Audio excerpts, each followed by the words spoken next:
What is going on, guys? It is Wrestlemania here, back with another video. A wrestler's push can set the stage for their career, giving fans an idea the wrestler is headed for the top very soon.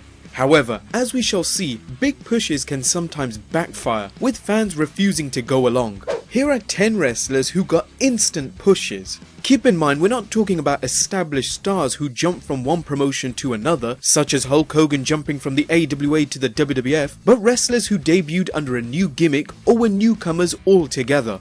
Number 1. The Undertaker.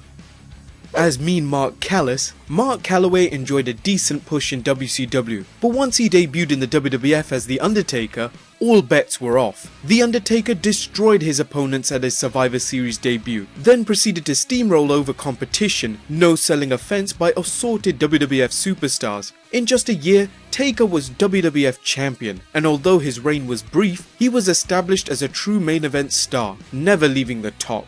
Number 2. Brock Lesnar.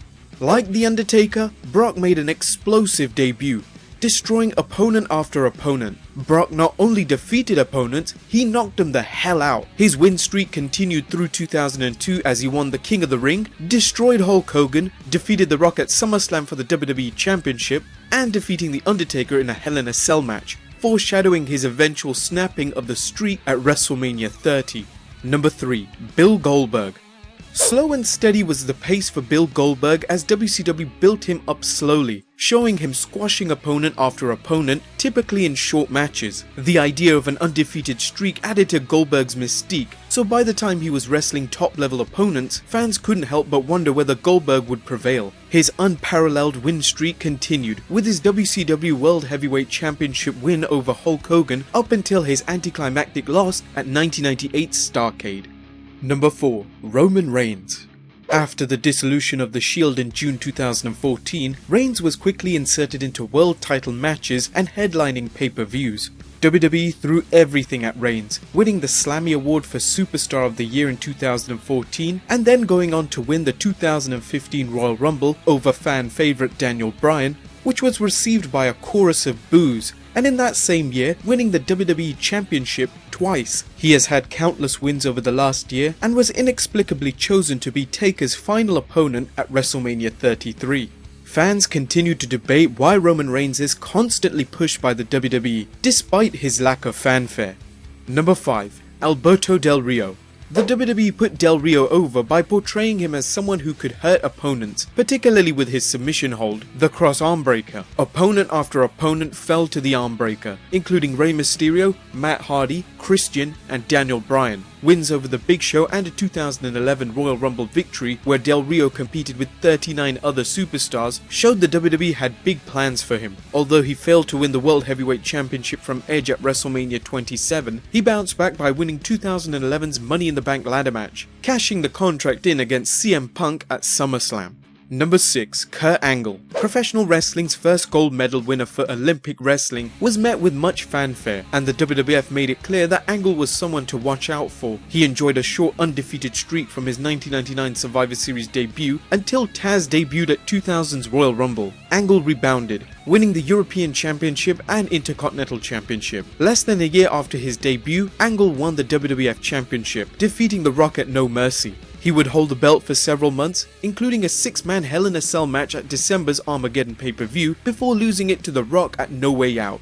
4 WWE Championships and a World Heavyweight Championship proved Angle was an amateur and professional wrestling sensation from start to finish in the WWE. Number 7. Yokozuna. As a superstar who was both surprisingly light on his feet and brutally heavy in his attacks, Yokozuna not only revolutionized the perception of what an earth-shaking Punisher is capable of, he also wasted no time in pulverizing his way to a WWE Championship. It took Yokozuna only 173 days to achieve the mark that eludes most superstars for their entire careers, dethroning Bret Hart at WrestleMania 9 to win the big one. The downside is he only had the title for a mere minute before Hulk Hogan beat him for it, but his second reign made up for it, as he held the title for a near insurmountable 280 days. Number 8. Psycho Sid.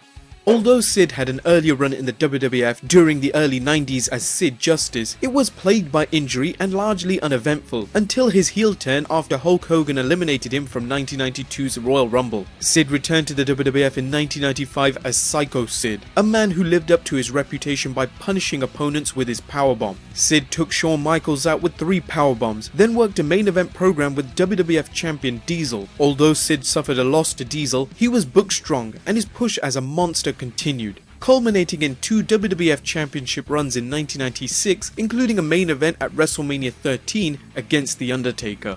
Number 9. Bobby Lashley. Lashley debuted in the WWE with the promotion touting his many accomplishments such as a 3-time National Amateur Wrestling Champion, 4-time All-American and 2-time Armed Forces Champion. He was portrayed as a dominant athlete, winning the United States Championship, and just a year after his debut, he was competing for the World Heavyweight Championship. A draft to ECW saw Lashley win the ECW World Heavyweight Championship before he participated in arguably the biggest match of WrestleMania 23 and his career, the Battle of Billionaires between Vince McMahon and Donald Trump. Subsequent injuries plagued Lashley though, and the WWE released him in 2008. And number 10.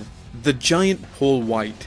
The man who would go on to the WWF and become known as the Big Show, the world's biggest jobber to the stars, had a much more impressive start in WCW. While WCW tastelessly portrayed the Giant as Andre the Giant's son, they would later drop this angle. The Giant was portrayed as a true badass, beating up Hulk Hogan on several occasions, and setting up their match at 1995's Halloween Havoc, where he shrugged off a fall from the top of an arena and went on to defeat Hulkster for the WCW World Heavyweight Championship. A second WCW World Championship win occurred the next year, as the Giant was consistently portrayed as a powerhouse foe.